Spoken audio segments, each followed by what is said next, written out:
Hello, and welcome to another video. So in this video, I'm going to answer a question from one of you. I want to pause and say, if you do have a question, you leave a question on one of the videos, you send me a question via email, you send me a question via Instagram, and I don't already have a video for the question. I'm going to do a video just like this.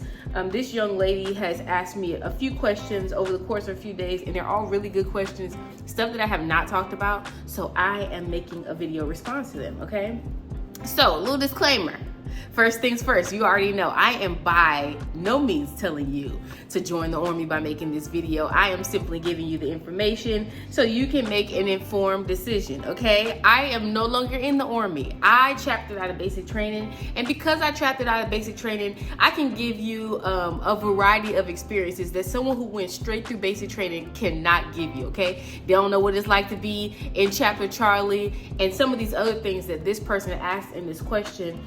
You wouldn't know if you just went straight through basic training. So I am blessed, okay, to be able to give you my experience.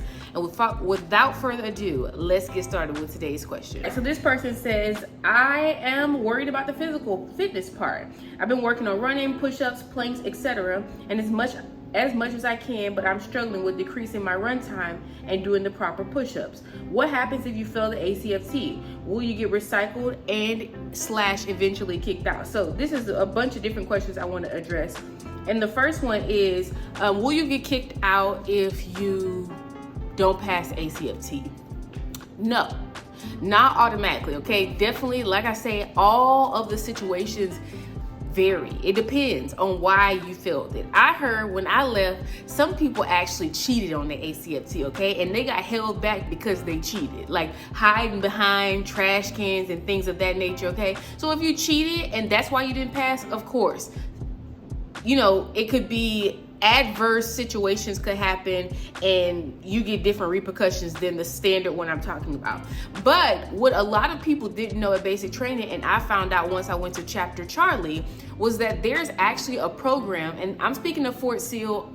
Of course, probably the other basic training sites have this program as well, and things always change. I do want to say that. But when I was there in, let's say, February, they have a program that if you did not pass your acft, it's usually the run portion that people had problems with, because we're going to talk about that. Run time is something that's kind of difficult to get better at. But if you failed a part of your acft, they actually have a program, and you go to like what they call Broken Bravo, and it's over there in the same, when you come in for reception, it's in the same battalion, okay? It's not in the same building, but it's in the same, it's all a part of 95th, okay? So this is Bravo 95th. They have a program. So you're going to graduate just like everybody else. And after your graduation, you're going to go to that program and you're going to pass your acft. You're not going to proceed to AIT until you pass your acft, okay? But it's going to be the only thing that you have to focus on, because Bravo is very relaxed.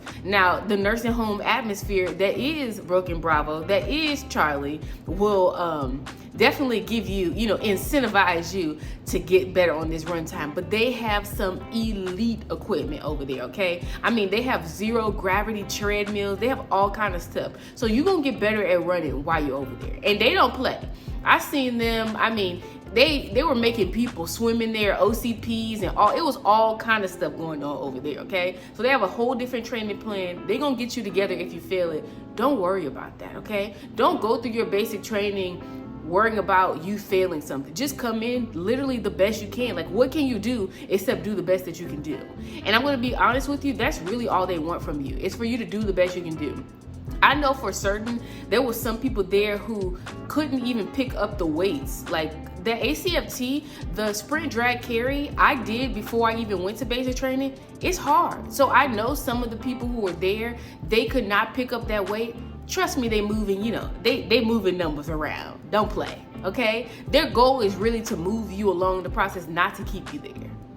That's just the goal, because you're needed at your your assignment is calling you, okay? Like you're needed at your duty station. Why would they really, their goal is really not to hold you there, but sometimes it's necessary. So let's move on to the next part of this question. The next part, I just want to kind of talk about the physical aspect of it.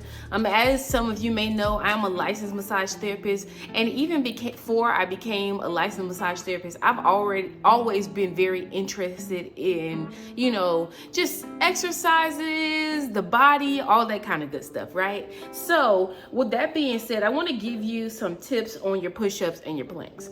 First of all, the plank and the push-up almost use the same muscles. Of course, the push-ups uses a bit more because you're pushing down and you're pushing back up. We're not going to go into all the muscles that position enlists to do the action, but just know that some of them are the same. And because some of them are the same, the easiest thing for you to focus on first is your plank, okay? And I also want to say, we're focusing on your plank.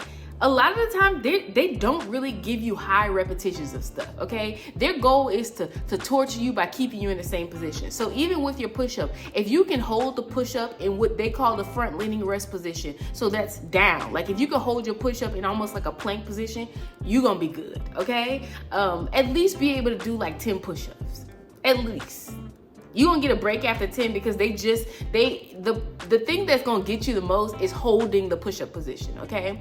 And the planks are a little challenging. I'm gonna link the video for you guys when I showed you like what I did every single day to get better on my push-ups and my planks.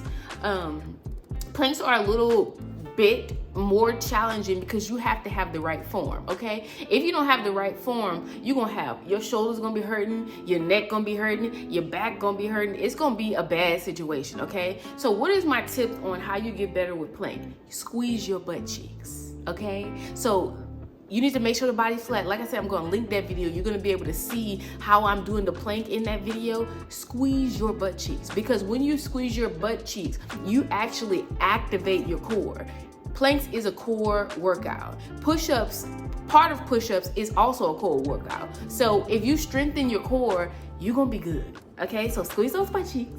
Squeeze your butt. I know it sounds crazy. Squeeze your butt cheeks is gonna help you a lot with your plank time. If you have a good plank time right now and you add in that little component, it's gonna be even better. Trust me, okay? Come back and tell me in the comments, but trust me. With running, you need to download the Nike Run Club app. Okay, let me give you a little picture of how running works. If you go to basic training and you have never ran before, not only is it mentally challenging, but your body has to acclimate to running, okay? Have you ever noticed that sprinters and people who run longer distances, their body looks different? Well, that's because the body has grown to accommodate the activity, okay? So if you've never ran miles before, your muscles are going to be weak in a certain area. You have to strengthen them, okay? And sometimes that takes a little time. So not only is running mental, but running also has a physical component. But I'm here to lighten the load a little bit, okay? Because the physical component, you get past quicker. So our bodies are made for movement. So your body adjusts very quickly. Your mind, not so much, okay? So one of the things that I use, the tool that I use is the Nike Run Club app. Couch to 5K is another app. I would say before you leave, at least be able to run a mile without stopping, okay? By the time other people there are running a mile, you're gonna be moved on to 2 miles, okay? That's just what the body does. You are going to progress. So don't get so stuck on, oh my God, I couldn't run 2 miles without stopping. Don't get stuck on that, because trust me, when the time comes for you to run them 2 miles, you're gonna run them. You're gonna run them. You're gonna be okay. Just make sure, just slow and steady, okay? And if you haven't already gotten your ship date and you have time, take your time. Take your time. If you want to learn to run before you even go see the recruiter, do that. Download the Nike Run Club app. It's a really good one. And start working on the 5K plan. Is probably the best one for you to work on, so that you can just kind of wrap your mind around when you tell somebody that you can run for 20-30 minutes without stopping, and they've never done that, they will look at you like you're crazy, because it's kind of hard for us to compute, but it's possible, okay? And with your run time, see, run time is it's definitely a bunch of things. I will tell you that the less you weigh, it's easier to run because you have less to, propel into the air. So the smaller you get, the easier it's going to be. The more you learn your body, the easier it's going to be. And another tip I have is run for 5 minutes. You need to run at a pace. Run at a pace that doesn't leave you completely out of breath and doesn't leave you feeling like if somebody doesn't come and save you, you're gonna die, okay? Like you can have a little conversation. Run like that for 5 minutes and then rev it up just a little bit and then take it back down to the same pace you was running at for 5 minutes. But don't give up on being able to run. Like don't give up on your run for the day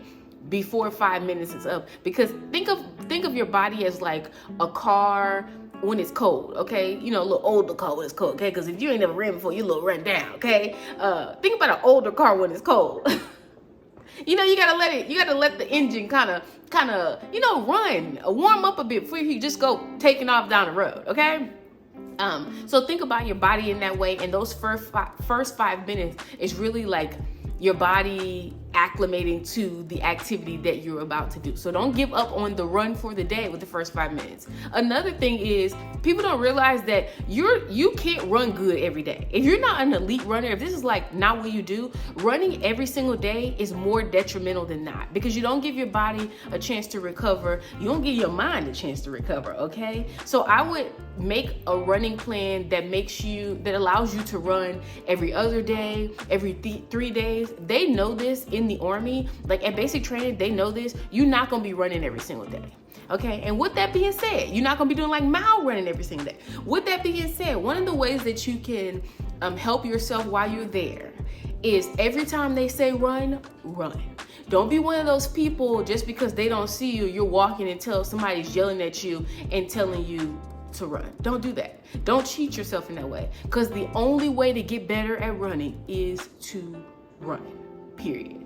I've been doing this. I've been running since so I don't know if you guys know, but I had my first child when I was 15 years old. I ran track all the way up until I was about 6-7 months pregnant, okay? And then after I had him, after the doctor cleared me for the C-section, I was running again, I was sprinting again. So I've been running for a long time. And even with me running for a long time, since I have not been running, since I've been back at home, I can't just go out there and run. My body's like, hold up, homegirl, we ain't did this in a minute. So running takes time. It's not something that you just, oh, I'm good at running.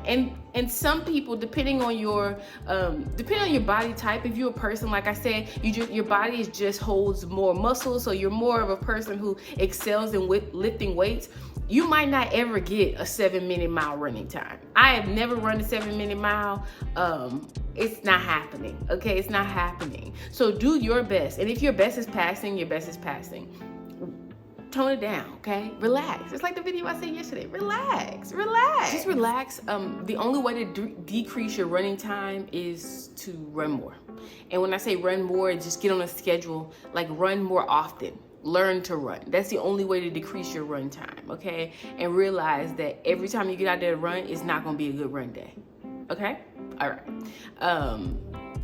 Another thing I would also do with running is I would take my music off, because while you're at basic training, you're not gonna be able to run with no music, okay? You're gonna be running with your own breathing and your own thoughts. And I would learn to get used to that, because I am a person as well who likes to run with my music on. The further you move along in that training plan, I would really try to phase that out, because like I said, part of running is mental. So if you're mentally wrapped up in the music and you're not able to just wrap yourself in the run, when you get there, it might still be a little difficult for you, okay? So like I said, whenever they tell you to run, just run. When they say, especially when you first get there, honey, when you're in red phase, you're gonna be running. You're not allowed to walk. Your legs aren't allowed to walk. After you leave reception, everywhere you're going, you're gonna be running, okay? So just get used to that. And every time they tell you to run. If you have fire guard shift, which I absolutely hate it, the fire guard shift that's like the last one in the morning, and you have to take out the trash and take out the mail from the bay, run to the trash can, run and take out the mail. Especially if you're going in a winter cycle when you don't run a lot, run. but they gonna get you together. Just make sure you're doing your work at home. And they also, I want to tell you this as well, they put people in groups. So don't think you're gonna be in the group with the person who runs a 7-minute mile. They do groups A, B, and C based off your, and like I said, things change. They do groups A, B, and C based off your first little run that they do with you, okay? They get your run time, and you know just by looking around when you're running, the people who with you, who gonna be with you in your run group. Another thing I want to say is, don't go all out. When they do that first run, don't you go running all crazy, okay? Don't you, it's gonna sound crazy, don't you do the best that you can? Like let's say you run a normal 12-minute mile. That's my speed, okay? Let's say you run a normal 12-minute mile, but you can run a 10-minute mile. And you just decide, because you don't want to be the last one in the pack during this little test run, you go ahead and you run a 10-minute mile. They're gonna put you in the next group, okay? So even though that wasn't something that you like normally comfortable with running, you're gonna be running it because you got yourself in that group. So just run like at a normal pace. Don't be doing too much, okay? I also want to let you know that if you happen to be the last person, I just gotta be for real with you. If you happen to be the last person, baby, they're gonna dog you. They're gonna clown you. I mean, it's a joke amongst them. The way that they talk about people and dog people who cannot run is like, well, let me see you get out here and run, okay? It's just a part of the culture there. I'm just being honest. If you can't do it, they gonna mess with you. That's just what it is. I mean, they just gonna mess with you. I know it's really not funny. It's terrible actually. But I did want to let you know that maybe as an extra incentive to get a little better. I don't want to make you nervous though, because I mean, you can be the best that you can be. And if your best isn't good enough for them, why you want to be a part of that? Huh? Can I ask you that? Why you want to be a part of a group of people that your best isn't good enough for? Do you want to really spend the next 4 years of your life trying to be a part of something that they say you're not good enough? Okay? No, don't get me started. Like I said, I gave a disclaimer at the top. I am not, by making these videos, telling you there's something that you should do. But if you're going to do it, I mean, take it for what it is. Okay? So, as always, if you have a question, ask a question. And I'll see you guys in the next video. But I want to say, I'm going to make these videos, they're going to be like this. I know during the summertime, a lot of you guys graduate from high school and then you go off to the Army, you know, this next coming, what is this? School is out here in what, 19 days or something like that. So I know around the United States of America it's like that, and people are leaving and they're going off to the base train. So if you have questions, ask the questions, okay? Don't be afraid to ask the questions.